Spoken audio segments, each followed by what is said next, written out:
Imagine going from zero to €500,000 in revenue within just 4 months with a brand new dropshipping store and zero Google Ads experience. Well, that's exactly what Sasha did. And in this video, I'm going to break down the exact strategies that he used, the mistakes that he made, and how you can replicate this for your own store.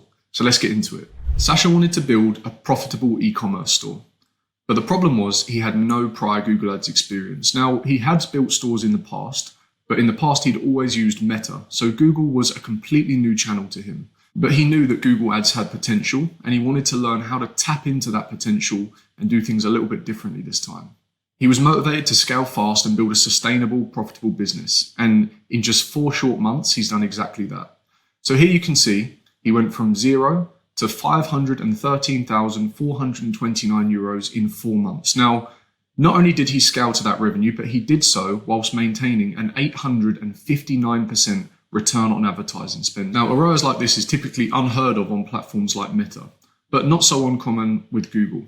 So he actually launched the scale here on October 1st. And you can see there on the Shopify screenshot, we're looking at revenue from October 1st to January 30th. Below that, you can see a screenshot from the Google advertising account. And you can see that the total spend to generate that revenue over that 4-month period was €60,000, or €60,400 to be precise. And off of the back of that, inside of the Google ad account, you can see €448,000 as tracked revenue and a 742% return on advertising spend, also shown as conversion value per cost. So if Google Ads is showing 742%, why am I claiming an 859% ROAS? Well, if you divide the total revenue by the spend, so 514 divided by 60, you will get 859. Now, the reason I'm doing that and calculating is total revenue versus total spend is purely just to measure cash in versus cash out. Google Ads is the only channel that was used to generate this revenue, and it's likely that Google is responsible for probably 95% of the sales. I'm leaving 5% there as perhaps maybe some organic, although this is highly unlikely. Like I say, this is a brand new store. It launched October the 1st. It has no organic ranking or SEO on Google, so it's very likely that all of these sales were derived from Google Ads, which is the only paid advertising channel. So how was Sasha able to generate these results with zero Google Ads experience? Well, I'd be lying if I didn't say that he had a little bit of help. Immediately after launching the store on October the 1st, he began searching YouTube for terms like Google Ads for e-commerce or Google Ads mentors, and he actually stumbled across one of my videos. Shortly after that, on October the 5th, he actually signed up to join my Google Ads Ecom Academy. He had never run Google Ads before, but he was eager to learn. And inside of the Google Ads Ecom Academy is where it all started. So here's a couple of screenshots. The first one is a notification that I received on October the 5th to say that Sasha had joined the Google Ads Ecom Academy. Now, he'd already started running his campaigns by this point and generating some sales, which is great. And that was without any help from me at all. I think he actually got in touch with someone that he knew who had some Google Ads experience, who walked him through how to set up the campaigns initially. During the first couple of weeks that he joined the Google Ads Ecom Academy, he spent the time going through the pre-recorded content that I had inside of there on marketing fundamentals, building out the correct foundation, setting up campaigns, how to leverage different bidding strategies, negative keyword lists, so on and so forth. But he took the time to indulge himself in all of the content and begin learning as much as possible, as quick as possible. It wasn't actually until October 20th that he actually joined the group coaching call inside of the academy, and that's what you can see there in the second screenshot. Sasha came to the call with a ton of questions, and we spent the time to go through one by one. He even screen shared his account. We went inside, we had a little look, and we uncovered a lot. Although he'd launched the campaigns and was generating some sales, he wasn't too sure on how to leverage the data that he'd acquired inside of the account and really begin scaling. Because launching the campaigns is one thing, but then knowing how to leverage the data inside of the ad account and begin scaling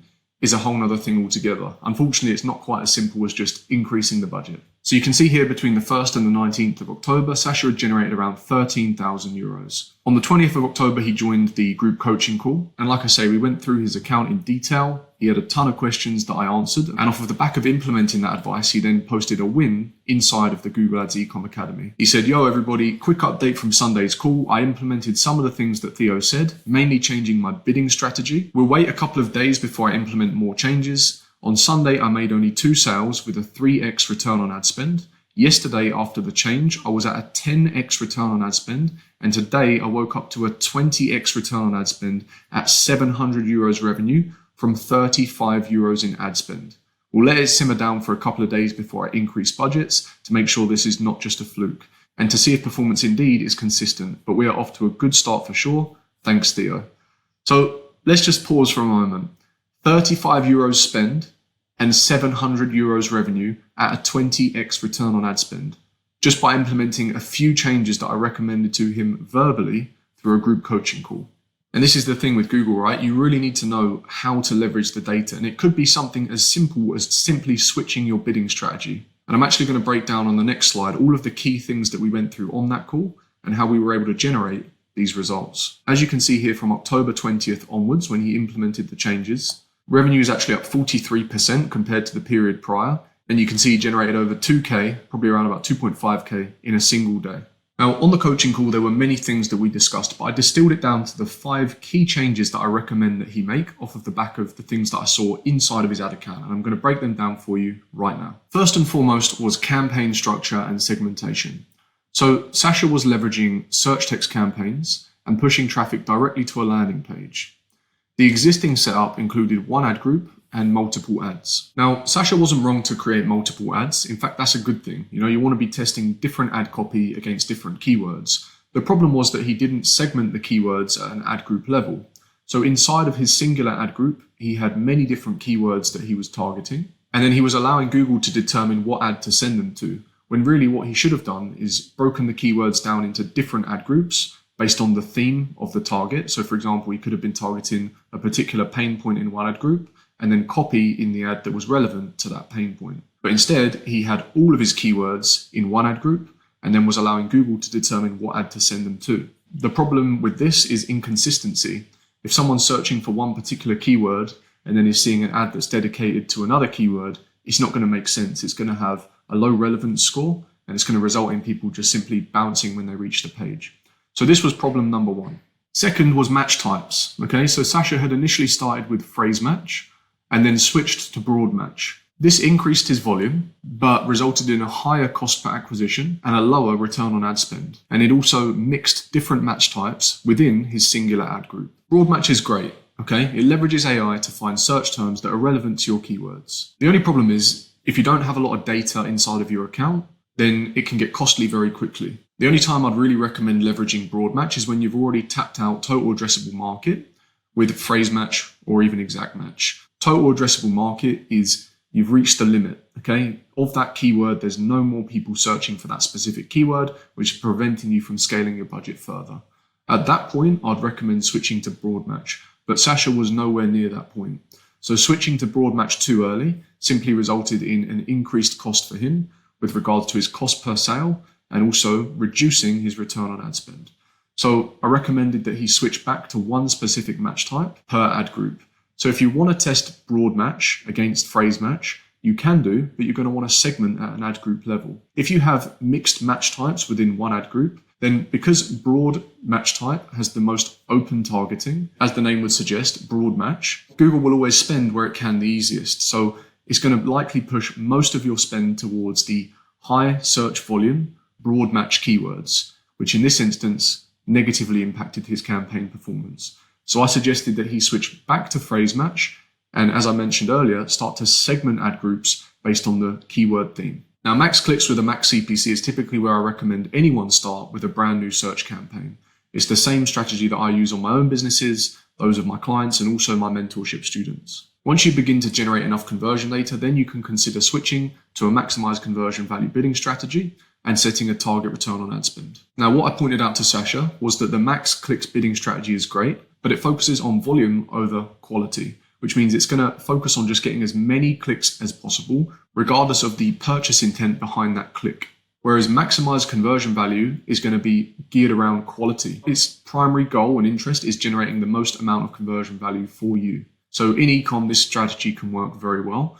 And it's what I'd always recommend once you have enough conversion data. So I recommended that he switched to max conversion value instead of max clicks and let it run. And those were the 3 key changes he made off the back of that coaching call, which led to him sharing his win inside of the community. And there were 2 other questions that he asked on the call, which I want to share with you because I think they're relevant. So first up is, he said, when it comes to optimizing search terms, what do I do? There are over 2,000 search terms. I don't know where to start. When you're new to Google Ads, it can be overwhelming looking at all these search terms and wondering, where do I start? Okay, how do I begin to optimize these? But to be honest, I would just focus on the search terms that are generating the most clicks. Typically, the 80-20 rule applies, and you'll see that 80% of your spend has gone to 20% of your keywords anyway. So start by analyzing those keywords and the search terms within them, and then just look at the highest spending search terms. Forget anything else because there's not going to be enough click data to begin to optimize them anyway, unless you've got tons of spend in the account. So just focus on where the majority of your spend is going. If your spend is going towards search terms that are not generating sales, then you can consider turning them off. That will allow your spend to be reallocated towards the terms or keywords that are working well, allowing you to then scale your spend further.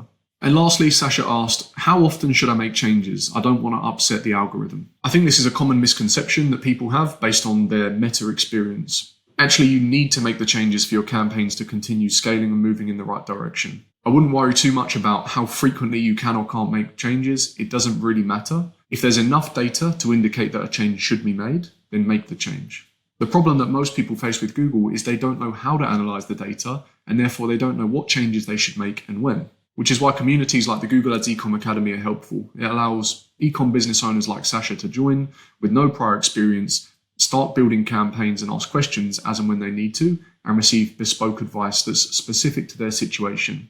So total sales for month one were about 27,000 euros. Remember, this is a brand new store that launched on October the 1st, and within 31 days had generated 27,000 euros using nothing but Google Ads. Then he knew he was onto something here that was going to be very, very scalable. And he turned to me and he said, hey, do you think we can generate 100,000 euros in a month? I said, of course. It was at that point Sasha decided to join my one-to-one mentorship program, the Done With You VIP Google Ads Accelerator. Now, I'm not going to dive into a whole sales pitch on what that is. I'm simply going to drop a link in the video description. If you want to check it out, you can do. The first thing I do when anyone joins my mentorship program is an in-depth audit of their Google advertising account, Google Analytics, Google Merchant Center, and of course, their Shopify store. If his goal was to scale to 100,000 euros a month, I was going to make damn sure that we get there. And this is an actual screenshot from the audit that I did for Sasha. So it's all bespoke advice for his business. When we optimize an ad account, we focus on four main areas. First and foremost is things that are happening at a campaign level. So that's bidding strategies, budgets, and the likes. Then we look at ad group levels. So segmentation, keywords, things like that. Then at an ad level. So that would be things like your search terms and your ads. And then finally, the landing page. We want to see how relevant the landing page experience is compared to the keywords, because it's going to affect your user experience, which then has an impact on things like your quality score and your ad relevance. Now, it's worth noting that most ad managers or most people that advertise themselves as a Google Ads agency or a freelancer typically focus just on what's happening within the ad accounts itself, which can limit your insights. When analyzing an account, I prefer to take a full funnel approach because that allows me to examine how ads align with the overall user journey to give a more comprehensive perspective. Okay, so we did exactly that. We looked into all of his assets from the ad account to the store to the landing page, and then built out 6 pages worth of recommendations. On the next page, I'm going to break down exactly what those recommendations are and the results that we generated off of the back of these implementations. Obviously, there were a ton of things that I uncovered during that audit, but what I'm going to run through with you are the top 6 things that I recommended he change. That would be the highest leverage tasks with regards to his return on investment. By this point, he was advertising in 3 different locations, okay? Germany, UK, and France. Now, one thing he highlighted was that the UK campaign was underperforming compared to the others. So during the audit, I took a deep dive on this. I identified that there was a higher level of competition in the UK, and he was using the wrong bidding strategy, which led to an increased cost with regards to his cost per click and a lower return on ad spend. Now, the problem was that Sasha had started this campaign on maximize conversion value. Now, like I said earlier, maximize conversion value is great, but only once you have enough conversion data for that campaign. So because this was a new market that had higher competition and he'd started on max conversion value instead of max clicks, what he was experiencing was an increased cost per click due to the higher level of competition. Plus, he was leveraging Google's automated bidding strategy that was max conversion value, which did not yet have any idea what a reasonable cost per click was. So I recommended that he switch back to maximize clicks to generate some data first before reintroducing the max conversion bidding strategy. And that is point number 1. So let's get on to number 2. Second was the campaign structure and segmentation. So the existing setup included one ad group and multiple ads. Obviously, I mentioned this earlier, and it was also uncovered during the group coaching call.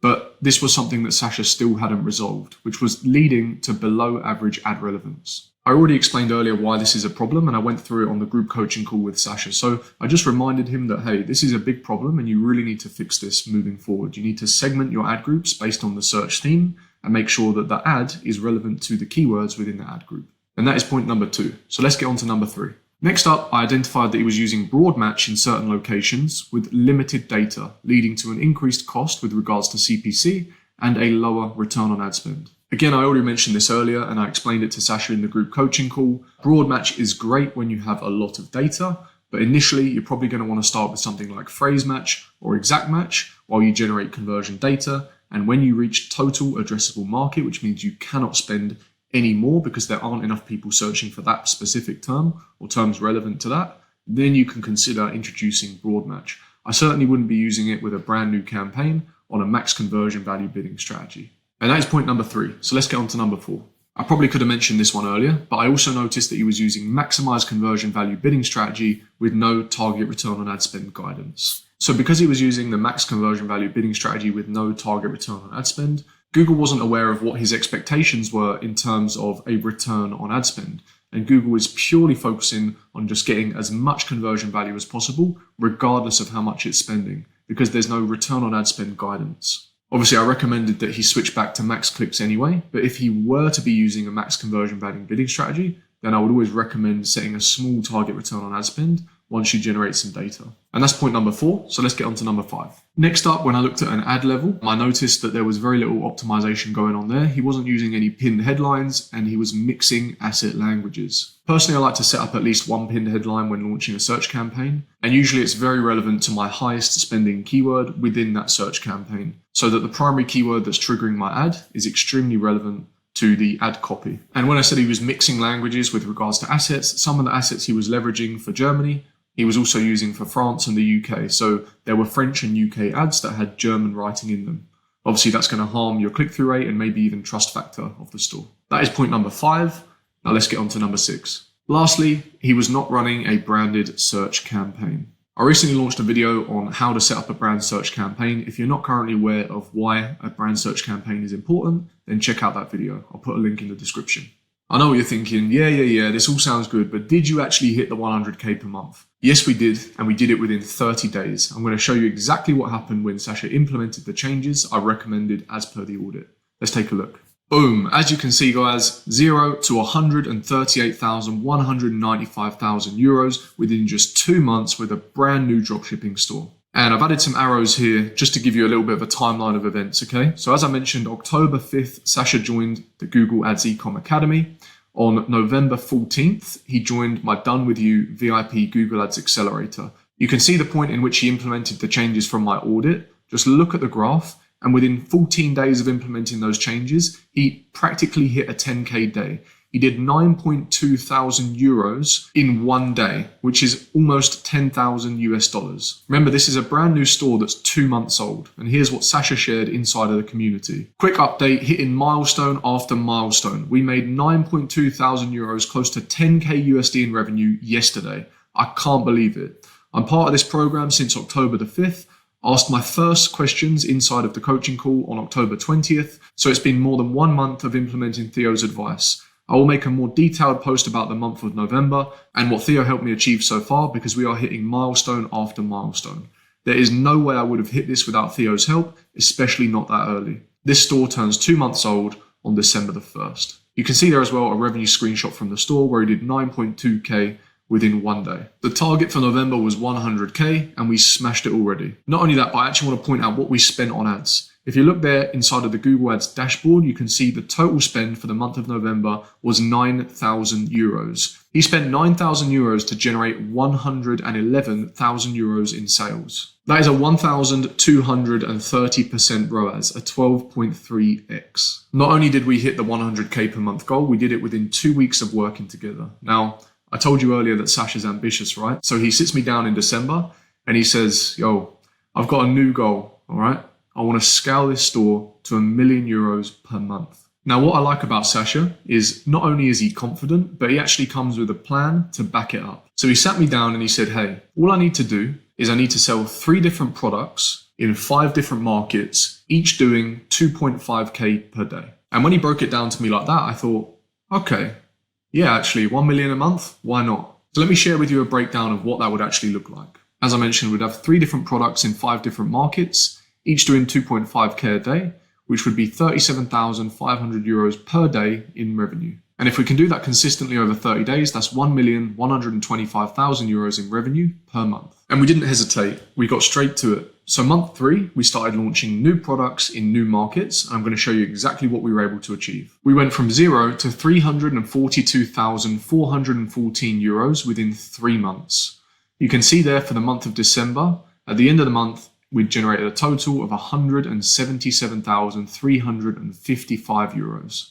And better yet, if you look at the Google Ads screenshot, you can see we did so whilst maintaining an 829% ROAS. Now, I just want to remind you that as much as I'm here guiding Sasha and assisting him on the decision-making process, he's still managing these ads himself.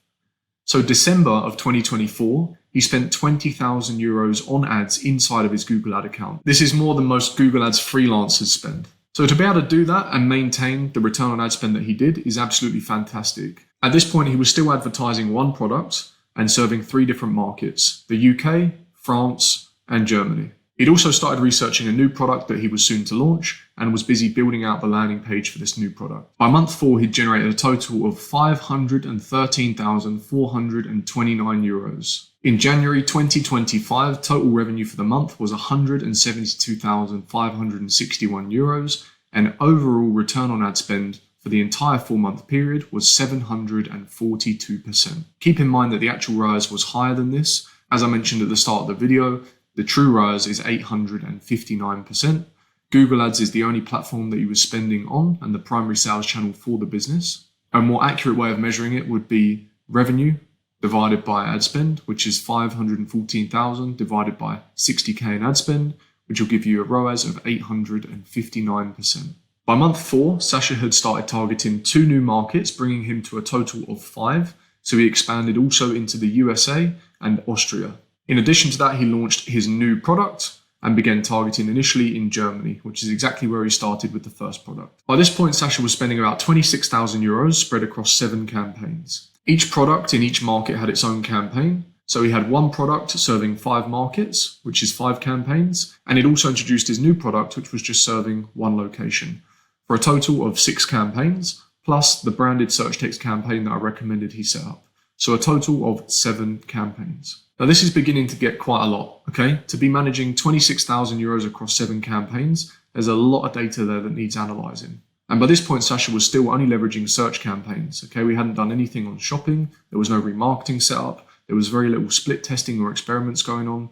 And in truth, at this point, I think Sasha had really begun to outgrow the mentorship. His store had scaled so quickly that he either needed to make the decision to sit down and really start managing this himself and dedicating more time to it, or by outsourcing and finding someone else to manage the store for him. In February, Sasha came and visited me for a week here in Dubai.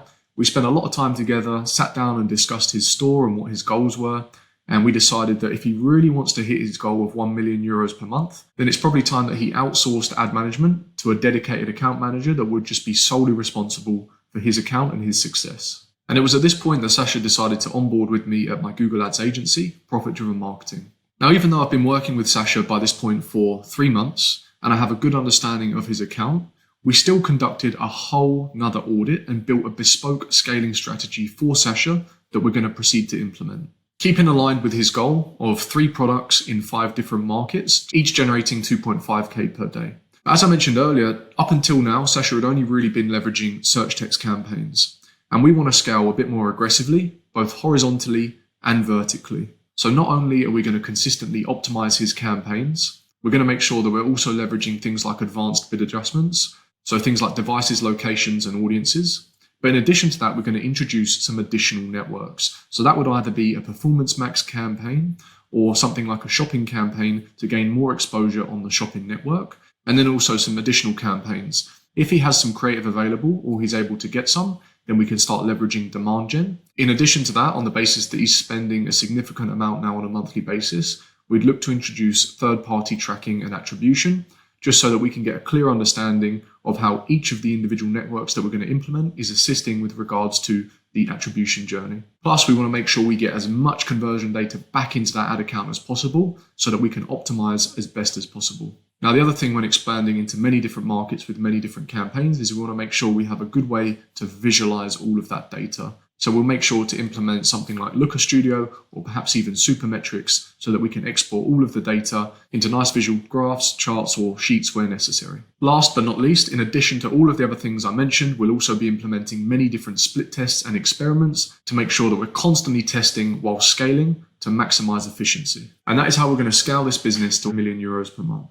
Now, if you found today's video useful, there are 2 other videos I released recently that you should definitely check out. The first is how to effectively do Google Ads keyword research, and the second is Google search ads for e-commerce. In both of those videos, I break down in extreme detail exactly how to do keyword research and how to structure your search text campaigns for success. And this is the exact same strategy that I implemented inside of Sasha's account. So if you want to replicate his success, you should definitely check out those videos. If you're running an e-com store and you're not yet using Google Ads, you're missing out on a massive opportunity. You've seen how quickly someone with 0 experience and a bit of help and guidance from me can go from 0 to €500,000 in revenue in just 4 months. And to be honest, we're still just getting started. The goal with this business is to scale it to €1 million per month, and I'm very confident that we can do that using just Google Ads. If you want to work with me on a one-to-one basis and you want me to help scale your store using Google Ads, then consider applying for my one-to-one mentorship. You can find the link in the video description. I hope you found this video useful, and if you did, please drop a like, comment, and subscribe. I really appreciate it.